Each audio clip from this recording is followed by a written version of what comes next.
Hey, you know what the fuck going on? It's your boy Macc Milliaon, and we about to thug it across the street with your boy Jim, you feel me?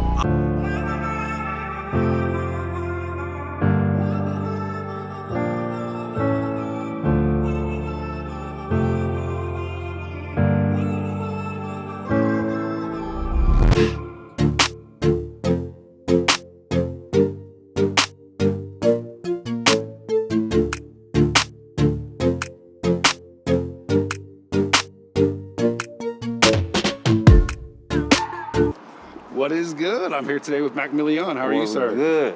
Welcome to Lloyd Center, soon to be RIP. Man, bro, this has been, I remember when I first came to Portland, like, I didn't even start moving around the town until I was like 8th grade, and this was like the staple for me when it came to Portland. Was like the biggest place I've ever been to was Lloyd Center, you feel me? This was the funnest times back in the day. Probably did a movie or two here, I'd imagine, with your girlfriends or whatever. Oh yeah, come on, man. Where'd you go to school? Where'd you go to school? When I got out here, I went to Lane Middle School. Oh, okay. So Southeast Portland was my stomping grounds. You feel me? The Flats. Then I went to Milwaukee High School. I did a little bit of time there, and then I went to Reynolds, Clackamas, Oregon City, and then I went back home and did the last 2 years of high school in California. 2 years in California. So that's where you probably get some of that musical swag from, then, right? Well, no, I'm originally from California. So that's the whole swag. Yeah, when I came here, I came from California. Oh shit! Hell yeah! Wow, this is a day of old, isn't it? Bro, this shit is crazy. It's crazy. This is all about to just go away. I feel like too, right? And they spent so much money. They spent so much money in this motherfucker just to tear it down. You feel me? It's crazy. What do you think they're gonna do with it? I heard there was like talks of like maybe a housing community, possibly. I don't know why. I've heard that, but I don't know why. Like, what is it gonna do any good for Portland to put a housing community right here? You feel me? That's true. Do we need more housing? I mean, in some aspects, you feel me? But I feel like since I've been here, Portland has just been building and just building. So it's like they spending so much money into just building shit that it's not doing any good yet. You feel me? Right. I think they need a new game plan. It seems so weird just to see like just hollowed out buildings out of nowhere. Like this place was like a bro. Staple. Saturday day at Lloyd Center. And oh yeah, bro. We going to the movie theaters inside, the movie theater outside. You feel me? I never got to touch the skating rink just because that wasn't my get down. But yeah, man, I done bought a lot of pair of shoes in this motherfucker. I done knocked a couple of you feel me's in here, and yeah, I done made my staple at the Lloyd Center. You feel me? I think every hat I bought for 10 years came out of here. Bro, to be 100, you know who Tink is, right? Tinkerbell. He's been on the show. That's how I met Tinkerbell, was right here at Lloyd Center. He used to be, I think, the manager right here at Liz, and now look, bro, history. He mentioned working at Lloyd Center here during his episode. Yeah, bro, he worked at the girls' clothing store, too. Yeah, Tink, man, that's my guy. Have you ever made any music with Tink? No, me and Tink ain't had music. Me and Tink, our relationship stemmed from like club nights and stuff like that at what's the little bar, Malibu's, that used to be right there in Vancouver. So I had him host a couple of shows, you feel me? We done kicked it on some studio shit, being at the crib and whatnot, but yeah, man, me and Brody ain't got a chance. Champagne James is the one that hooked him up on that gig, the first gig that he got at that strip club doing the DJ work. Champagne, that's another one, bro. He's a good dude, fam. I look up to bro for advice when it comes to this business part of music and setting up shows and like that, you feel me? So I'm glad you mentioned that. Champagne James actually reached out to me, and we are going to have the Across the Street concert series that kicks off March 11th. Man, bro, if y'all don't tap in with the fat nigga, bro, start acting like y'all don't know. I mean, well, you have to be on the show in order to get on to the bill, so this might be a good introduction for that. Come on, man. The XL way. Tap in, Champagne. Let's do it. What have you been up to, man? I know you got the Everything XL podcast, which I was telling you before we started. Honestly, a watch of mine. I watch all the time. Appreciate I really enjoy it. Great production. You have a great team. Man, great team. So the thing about the podcast was before the pandemic started, I was supposed to go on tour. We had like 6, 7 states, you feel me? There was like 13 cities. And as soon as Corona hit, one by one, I had to watch each state get knocked off. And then, yeah, man, your boy low-key panicked. I'm gonna keep it a buck. And I was just thinking like, bro, how can I keep my name relevant, you feel me, when it comes to YouTube and shit like that? So I gambled on the podcast situation and started doing my homework, and then, you feel me, went full-fledged with it. At first, it was my homeboy Frowns. Parking Spark. Friends, yeah. Him and Tyreeka were my co-hosts, and then like just certain things in life started happening, and the situation didn't work out, not because of us, just like she ended up getting a promotion at her job. Bro got situation with his job working, so it was one of those things where like it just wrong time, you feel me? But yeah, man, I wouldn't trade Jason or 94 Prince for nobody, you feel me? And then them still my peoples.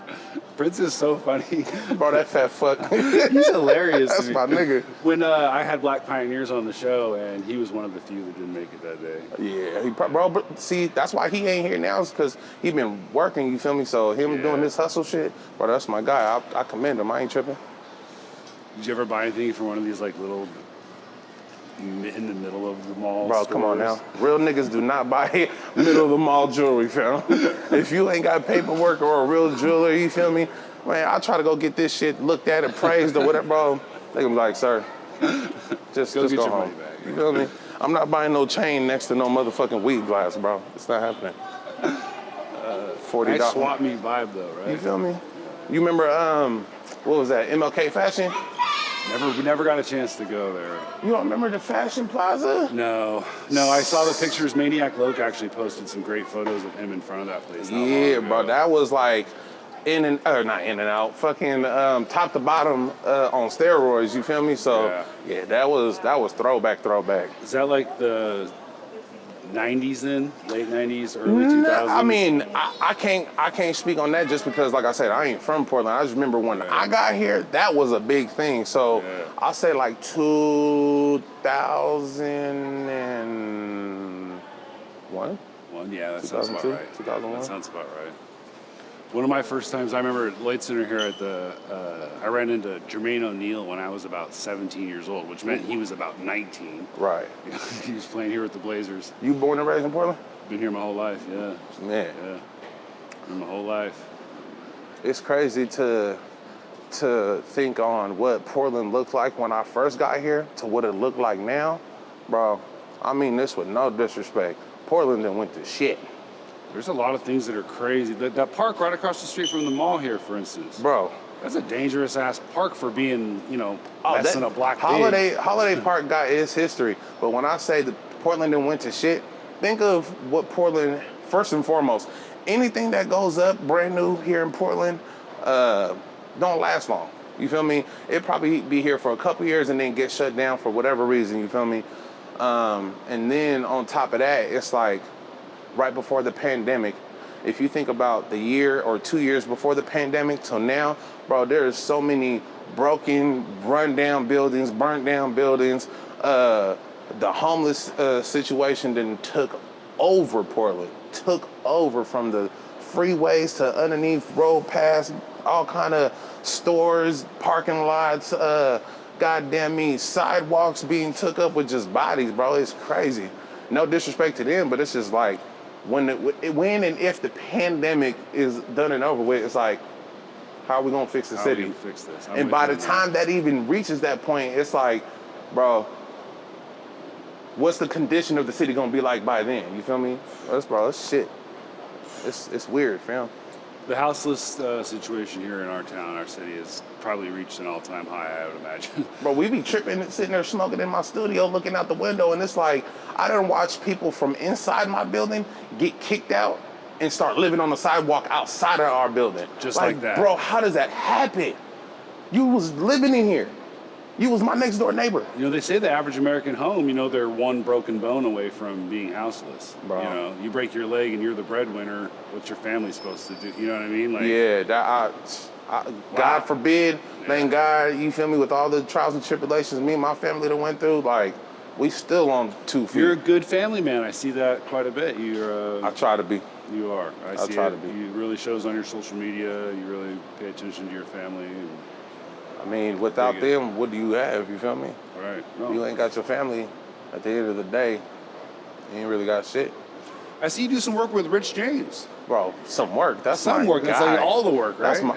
That's family. You feel me? We got a project in the works. Me and Rich, we've been working for years. That's my bro. Yeah, I like some of the stuff you guys did. I watched the music video that you guys made together. Poor Connection. Correct. Yeah, that's gonna be I wouldn't call it a single just because I feel like people need to choose what the single is, you feel me? I could put that song out first, but as far as it being a single, I mean, it's just a song that I grown to like, and I'll put it out when the project ready. But yeah, man, the one I really like is I like Gangy, and I have a special relationship with that song only because Mr. Castro, Mr. Fidel, he used to be my upstairs neighbor. Oh yeah, bro, that's another one. That's family. You feel me? That's He's a G. That's G. Yeah. Keep it Gangy. That was a track me and Fidel and what's the bro name? D Slick put together. We went on tour with Smurf, and man, we needed something that we can all rock together, you feel me, while we was on tour, so we knocked that out, did the video, you feel me, Jay was there, you feel me, that was a couple years ago. Shouts to Jay, he brought his BTS crew with him today, across the street, number 2. Bro, yeah, me and bro, we go everywhere. You guys have been working a lot together. I think when I ran into you, actually, we had a great time at the BFB The Pac-Man show. Yeah. Got a chance to see you perform that night as well. That was your first? That was my first time seeing you perform. Okay.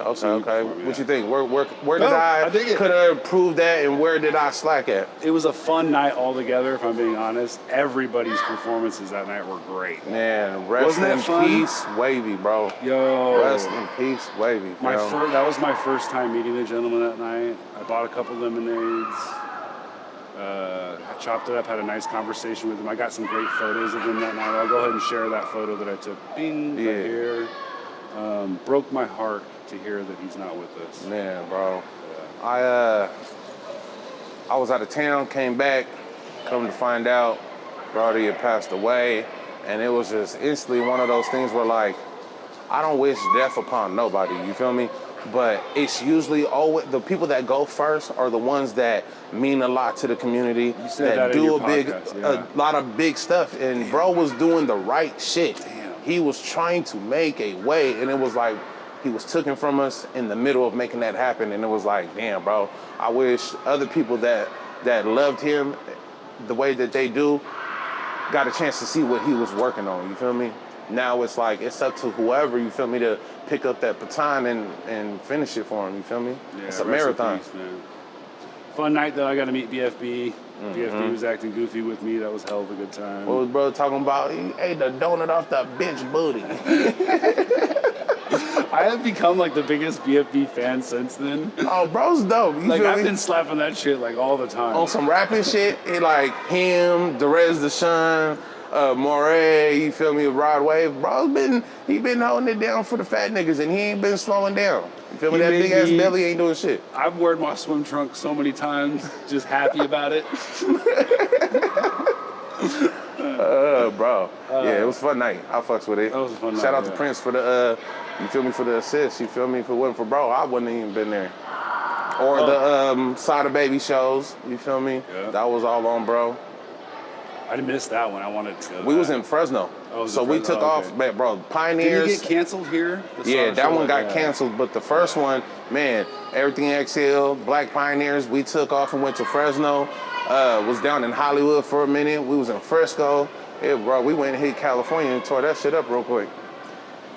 You stay pretty busy. Is your podcast something you still doing that like once a week, once a month? Once a week? Not once a month. If I had it my way, I would have wanted to do it like drop new episodes 3 times a week. Mm-hmm. But it was just one of those things where like I didn't want to burn out everybody in the city and then have trouble coming up with content. You feel me? Let me tell you, being someone that's been like looking for guests for the first 5 months I did this, there's a never ending amount. You'd be surprised. I just feel like you're looking for a certain... Not a certain, but it's just one of those things where like, I feel like, not necessarily my platform, but yeah, with my platform, it's like, I don't want to just sit down with anybody. You feel me? A certain person you need to have had some kind of, like, put in some work. just because whether it's me or you, just because we come up with these platforms that are for artists, you feel me, doesn't mean that everyone not deserves or should be sitting down to speak on what are you doing, you feel me? I tried to look at it from like the performing aspect. There was a point in time before, like way before the pandemic, where I told myself like, it's not that I'm not gonna perform in bars no more, it's that I'm not gonna perform in bars out here. And why is that? It's because I got tired of always being on the same lineup with the same people. And no disrespect to nobody, but it's like, bruh, you can check my Apple credit cards, you can check in with Jen, you can ask him. Like, bro, I spend money from the mixing to the product to the videos to the everything. Swag, and it's like, all the clothing, I'm over here spending all this money just to come to this bar to perform next to someone that's rapping out of a tin can. Bro, stop doing me like that. I just felt like me doing them shows with them certain kind of people was fucking off my brand. That's and fair. once I started paying attention to that and started picking and choosing what shows I wanted to be a part of, and even doing the game of paying to play, bruh, my name and the quality of what I do went up a little bit. You You're feel on me? a bill with BFB. You feel me? So it's like, Sada. I mean, no disrespect again to any of the people I did shows with during that time, but it's just like, man, I take what I do serious. You feel me? So I can't not associate, but I can't be on them kind of lineups with them kind of people, bro. I just can't. it's fair. It's fair. It's very fair. Hey, if you watch the show, I do bring everybody a gift. Okay. You can do with that at your own liberty. That comes in at almost 40%. Ooh. So you can play with later. Hey, you know what's fucking crazy? This is the first time me and Brody really got a chance to talk, be around each other, all kind of shit. And he decides to bring me something called Original Glue. Now, my favorite strand is Gorilla Glue. So for you to have brought me something with the glue in it, all I greatly right. appreciate you, cutting. Yeah, I fucks with it. appreciate you coming on the show. You were one of the first people I reached out to when I started this. And it was just, I just think that it was like, not a misunderstanding, but just timing. You feel me? We were both I don't just like off. to rush shit. Yeah, we were both So, off. the I was fact- trying to hit him up when I was like getting lunch one time, and he was hitting me up at the studio one day when I was getting lunch or something. But Yeah. look how it all works out. About shit, we here, man. You feel me? We're locked in. 2 creators doing the 1-2. So now after we do this, before the end of the year and we start recording, we need across the street over there on the XL studio. You Love feel to. me? That'd be a pleasure. I would take My guy. much pleasure in that. Yeah. Hell yeah. This is dope. We got to come to Lloyd Center though. We said when we started we were going to meet outside up top, but we were like, well, if they kick us out, they'll kick us out. But if not, Right. then who cares? One thing that I started to learn from my white partners was don't ask for permission, ask for forgiveness. So today, on Cross the Street, we ain't asking for permission, goddammit, and we for damn sure ain't asking for forgiveness. So we thugging my nigga the XL way, cuz. We ran through about 18 minutes here pretty quick there on the show. You want to give us some special love, shout outs, PSA, words of encouragement? Words of encouragement, do what the fuck it is you want to do. If your mama don't like it, if your female don't like it, if your peoples don't like it, if you like it and that's something you want to do, my nigga, don't let nobody get in the way, whatever the fuck it is that you want to do, you feel me? If it's your passion, push, you feel me? If it's something that you believe in, and especially you done spent all the money into it, keep pushing. But by all means, at some point in time, you're going to have to figure it out. And if it ain't figuring it out, you just wasting your money, you feel me? Or you could just blame it on you, right? It's always your fault. Bro, it's always Malcolm's fault, you feel me? Everybody hates Malcolm. Motherfucking, yeah, man, be on the lookout for the 4th floor. Me and Rich James got that project in the works. Man, one of the dopest albums I think I've worked on so far. Not just because it's new, but it's one of those things where like, I've put so much of my business that people want to know into the music, you feel me, and didn't hold back. So the envelope on, oh shit, did he say that, is being pushed hella hard on there. Great. Not to right. mention the R&B feel, you feel me, from Rich James and his collaboration with the project. But yeah, man, that's it, man. 4th floor. It's your boy Macc Milliaon. Check me out. Everything XL, the XL way, man. Bring it in. Power Rangers. Let's go. Cheers. That part. Thank you, sir, so much for joining the show. If there's anything I can do for you in the future, you let me know. Otherwise, The only thing, man, tell your peoples about your boy, man. Check us out, IG Everything XL on Instagram, Macc Milliaon on Instagram. I'll add your links below. You want to put your Spotify down there too? Oh man, it's Macc Milliaon, MACCMILLIAON, man, on everything. Got those 2 links listed below so you can catch up with my man's work. Yeah. Yeah. Thanks again. Appreciate you. Hey, cheers.